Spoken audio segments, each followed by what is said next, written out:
to God. Glory to Jesus. Pagpapatuloy natin ang ating video. Ang content natin na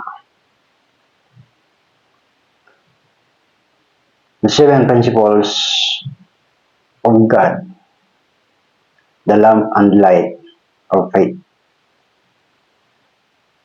Ikatlong principle na inilagay ng Diyos sa Book of Genesis na mula chapter 1 hanggang chapter 11. Ito natin makikita sa pamamagitan ng revelation ng Holy Spirit sapagkat siya ang nakakaalam ng malalim na mga bagay ng Diyos. So, sa pamamagitan ng Holy Spirit ay malalaman natin kung ano yung mga malalim na mga bagay ng Diyos na inilagay ng Diyos sa kabuuan ng Biblia. So, kung wala ang Holy Spirit, imposible natin malaman kung ano yung malalim na mga bagay ng Diyos. Sapagkat kung tayo lang, kung ano lang yung ating abot ng ating unawa, yun lang.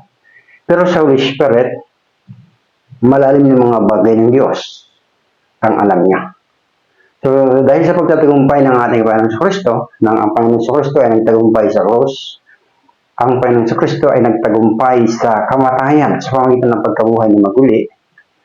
Dahil sa pagtatagumpay ng Panginoon Jesus upang umakyat siya sa langit, maluklok sa kanan ng Ama, kung saan doon siya galing, siyang pagtatagumpay ng Holy Spirit upang makababa at makasalamuha, upang maging tagapagturo, gabay ng tao, upang tao ay makaalam ng hindi lang buong katotohanan, kundi malalim na katotohanan patungkol sa mga bagay ng Diyos. So, isa ito sa mga nakatagong malalim na bagay ng Diyos tungkol sa pananampalataya, sapagkat ang pananampalataya ay hindi freestyle. Hindi freestyle ang pananampalataya, kundi meron siyang pattern. Tulad ng paggawa ni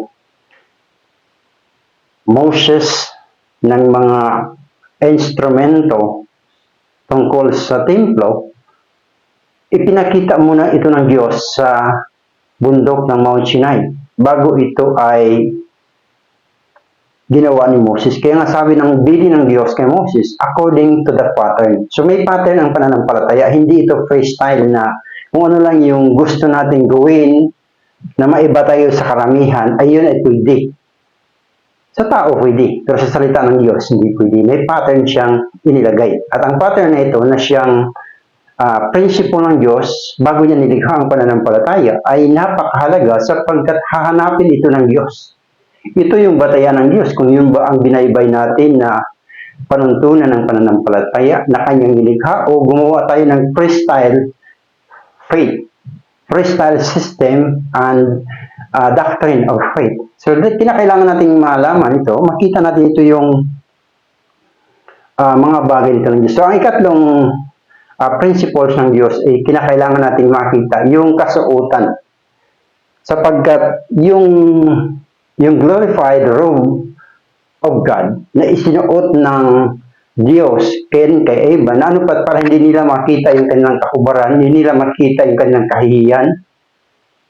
Ngunit nang pumasok ang kasalanan, ito'y nawala. So, nang nawala ang glorified robe na mula sa Diyos, yung kasuotang buhat sa Diyos, nawala ito dahil sa pagkakasala. Nakita ngayon nila na sila'y huwad na. Sa Genesis chapter 3, ito yung makikita natin na nang madala si Eva sa tukso at daya ng kaaway sa pamamagitan ng magagandang mga paliwanag. So, maganda at nakakaakit yung paliwanag ng Diablo sa bahaging ito ng Genesis 3. Na ano pat, si Eva ay nadala sa kanyang sinasabi at maging yung kanyang asawa na si Adan ay nadala din. Na lang sila ay makakain dahil sa magandang pangako, magandang bagay na kapag kumain sila, may mangyayaring magandang bagay sa kanila, sila ay magiging parang mga Diyos na marunong kumilalas ng mabuti at masama. Ngunit yung masama pala, ay yung mabuti pala ay hindi kasama doon sa katotohanan. kundi ang kasinabi lang ng dyablo na katotohanan ay yung masama. Sapagkat alam ng Diyos na once na kumain sila, hindi mabuting mangyayari. So, ang kasinungalingan dun, na ginawa ng dyablo ay gumawa ang dyablo ng mabuti mula sa masama. So, hindi pwedeng magiging mabuti kailanman ang masama. So, ang kasamaan ay pwede itong palabasin na maganda. Ngunit sa harapan ng Diyos, ito'y mananatiling masama. Kaya sapagkat sinabi ng Diyos sa oras na kumain kayo nito, tiyak ang inyong kamatayan. Wala doon pagpipili. Iba yung pagkilala na sinasabi ng salita ng Diyos. Kundi dito ipinakikita na once na kumain ka nito, tiyak mapapasama ang tao. Ngunit dinagdagan ng dyablo na mabuti, maging parang Diyos kayo, makakilala kayo ng mabuti at masama. So dito pinakita na kumain sila, walang mabuting nangyari. Kundi naging masama na wala ang robe, glorified robe na ibinalot sa kanilang Diyos upang hindi nila makita ang kanilang kahihiyan. So dito ating makikita na nais ng Diyos ipakita ito sa atin. Sa Genesis chapter 3 verse 7, dito ating makikita na nang nabukas na ang kanilang mga mata, na wala na yung tabing, na nakita na nila ang kanilang kahubaran, at ang sabi sa verse 7, at nadilat ang kanilang mga mata at kanilang nakilalang sila'y mga hubad. So dito na ang resulta. Nakakaakit ng mga paliwanag mula din sa salita ng Diyos. Nakakaakit ng mga sinasabi mula din sa salita ng Diyos. Ngunit ang resulta, kabaliktaran sa kabutihan, kasamaan. Nang makita ito ng kanilang mga sarili, sila hubad na, nagkaroon ng bunga. Ang bunga na ito ay tatlo. Una, knowledge, understanding, skills. Nalaman nila, wala na silang hubad na sila sa harapan ng Diyos. At na-activate yung kanilang understanding na kailangan nilang balutin ng kanilang sarili. Nakita nila yung magandang hibla ng mga dahon ng puno ng ikos. At ito'y ginawa nilang panahin na-activate yung kanilang skills. King panapi para sa kanila. Sa madaling sabi, nagtagumpay sila para takpan yung kanilang kahubaran sa harapan ng bawat isa at sa harapan ng Diyos. Ngunit lumilipas ang mga araw na pagmamasdan ng Diyos ang kahirapang ito na nararanasan ng mag-asawa ni Adan at ni Eva. Dahil dito, ang buhay ng dahon ay umiiksi kapag masikat ang araw. Yung tubig nagbibigay tibay at kapag sinipsip ng init ng araw ang tubig na nasa dahon na ito, ito'y lumulutong at ito'y napupunit. So nakikita nila na kung halimbawa bibigyan natin ng pagsasalarawan, tatagal ang dahon 1 hanggang 3 araw. Sa pagdating ng 3 araw, magtatahi na naman sila, magpapalit naman sila. Sa gayong sitwasyon, nakita ng Diyos ang bunga ng kanilang pagkakamali. Dahil ang Diyos ay mabuti. Dito sa 21, makikita natin. Genesis chapter 3:21. Nakita ng Diyos yung kanilang kadustahan, yung kanilang kahirapan sa kanilang mga sarili, na hindi na makapagbibigay ng magandang proteksyon ng dahon sa kanilang mga katawan. At ang ginawa ng Diyos sa Genesis chapter 3, verse 21, at sabi dito, at ginawa ng Panginoong Diyos si Adan at ang kaniyang asawa ng mga kasuotang balat at dinamitan. So dito natin makikita yung kasuotan na likha ng tao at ang kasuotang likha ng Diyos. So dito natin, ang panuntunan ng Diyos, nais ng Diyos mabihisan tayo ng kabihisan na mula sa kanyang katuwiran. Sa Isaiah 61, dito na makikita natin na binihisan siya ng balabal ng katuwiran ng Diyos. Kung titingnan natin sa Revelation chapter 3, makikita natin dyan na isang churches ang inaalok ni Jesus na bumili ng ginto sa kanya para maging mayaman, bumili ng salamin para makakita ng maliwanag, at bumili ng damit na maputi, malinis. Sapagkat sinasabi ng salita ng Diyos, ang linen o kasuotang puti na ito ay katuwiran ng mga banal. So dito natin makikita na ang Genesis chapter 3, dito ipinakita ng Diyos kung anong kasuotan meron tayo, anong klaseng kasuotan meron tayo sa ngayon.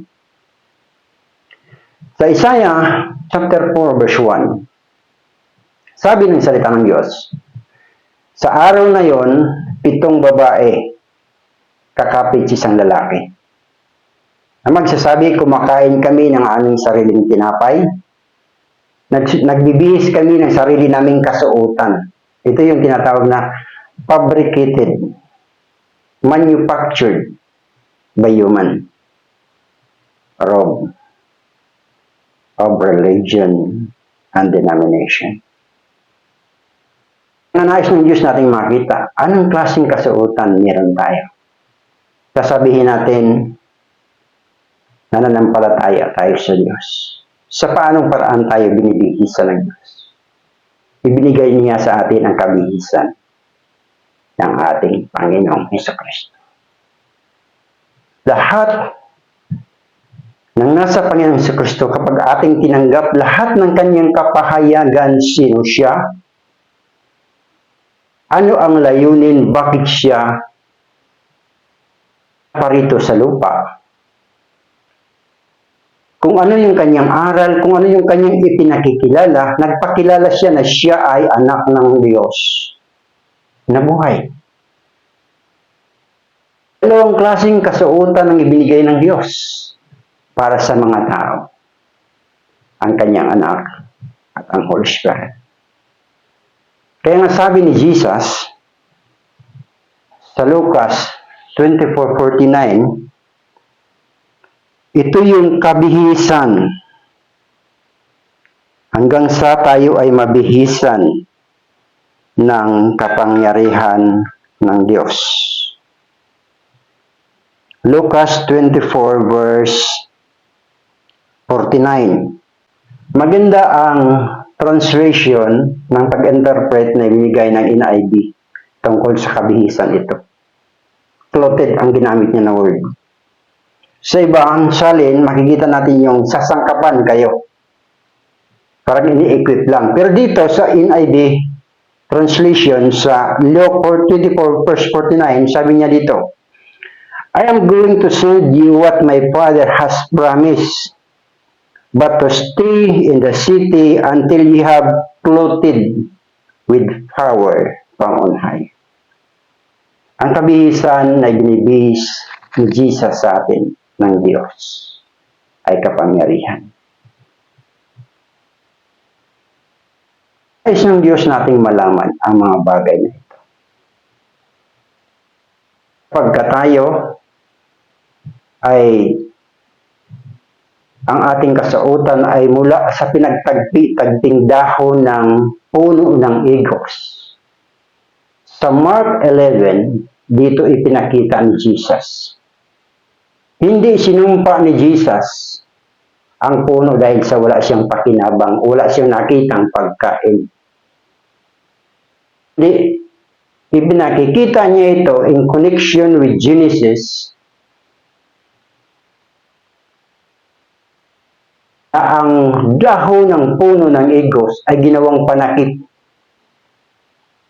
Hindi natin pwedeng gamitin ang mga bahagi ng salita ng Diyos para itagpi sa ating kasalanan. Jesus at ang kanyang dugo, ang kanyang kamatayan sa krus at ang kanyang pagkabuhay na maguli, ito ang napakagandang kasuotan na ibinibihis sa atin ng Diyos na kailanman ito ay hindi matutuyo, hindi malalanta, mananatili sa habang panahon.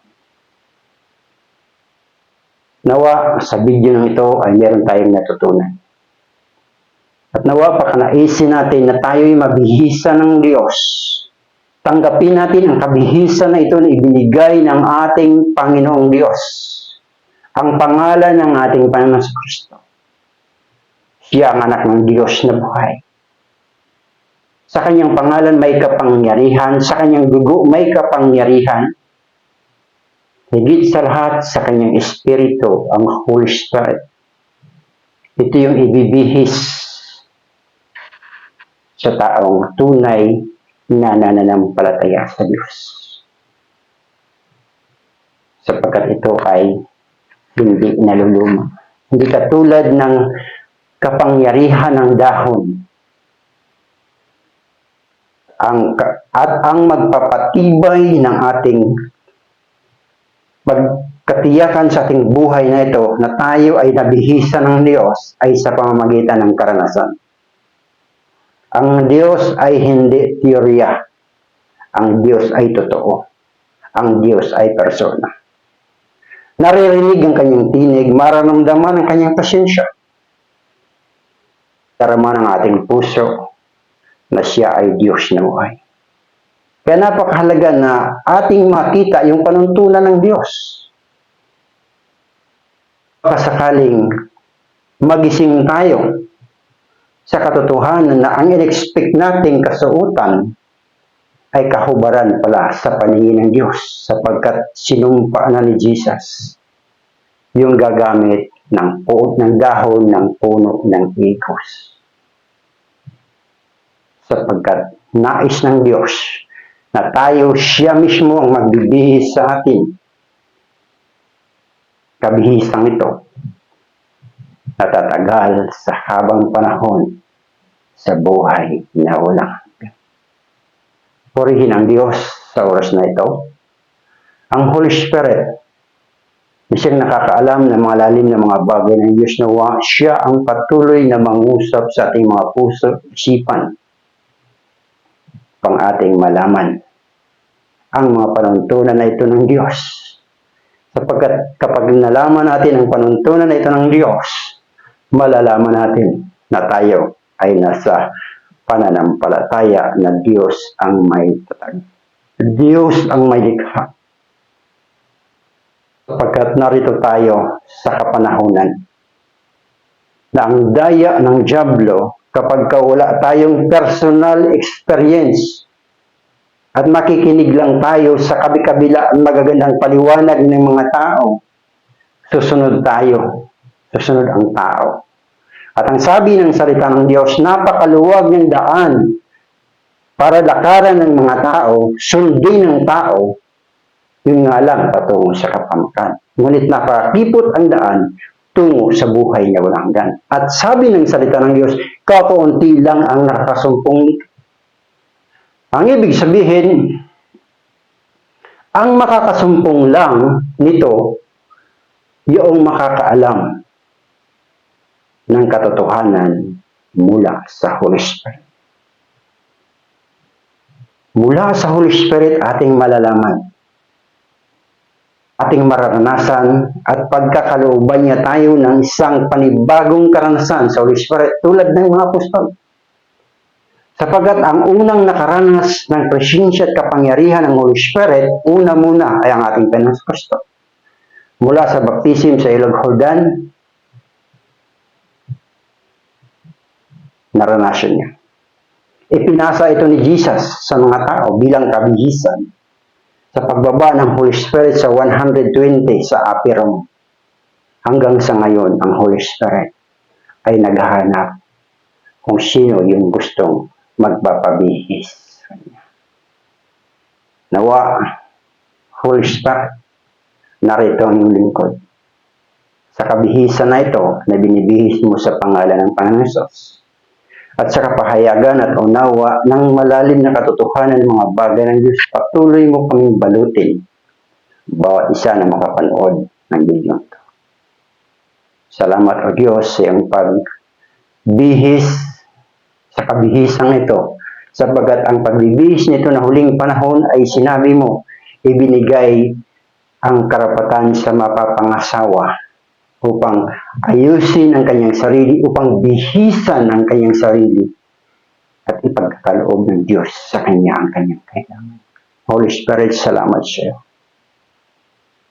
Salamat sa iyo, Holy Spirit. Nay, ipinapahayag mo ang kalooban ng Ama. Pinapahayag mo mula sa Panginoon Kristo. Gayon mo kami, kamahal. Ayaw mo na kami ay mapahama. Salamat sa oras nito, Holy Spirit. Sa iyong presensya, may kapayapaan. Sa iyong presensya, that flow out of the screen, Holy Spirit. Let everyone watching this video feel your presence, because you are not bound on the corner or the four corner from the four corner of the Bible. Release right now, Holy Spirit. This is my duty, to praise, to share, and to release. Your duty is to fulfill every detail of the things of the Father. Lord Jesus, thank you. Salamat sa iyong pasensya, Holy Spirit. Salamat sa revelation. Salamat na yung mga iyo, buhat pa ng una, batid mo. Salamat. Dahil ikaw ang Diyos na hindi nagbabago. Bigan, kung hindi ka pa nakapag-subscribe sa aking channel, please do subscribe. Ang pag-subscribe ay napakaking tulong kung tayo makapagpapatuloy sa ating ministeryo sa pagbabahagi sa mga salita ng Diyos, sa malalim ng mga bagay ng Diyos na mula sa Holy Spirit sa pangalan ng ating Panginoon Kristo. Salamat, Lord God, sa kabihisan na binihis mo sa amin sa oras na ito.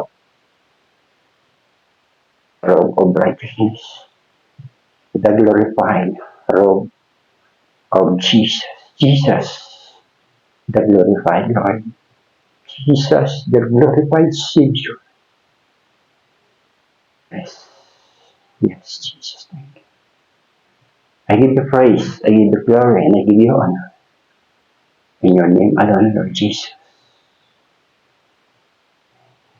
Subscribe na po.